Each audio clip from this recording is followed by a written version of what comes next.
You ask Tiger to solve. This deals with linear equations with one unknown. The final result is x equals 18/5. Let's solve it step by step. Group all x terms on the left side of the equation. Subtract 4x from both sides. Group like terms. Simplify the arithmetic. Group like terms. Simplify the arithmetic.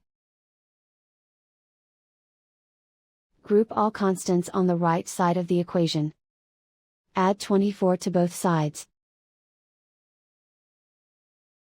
Simplify the arithmetic.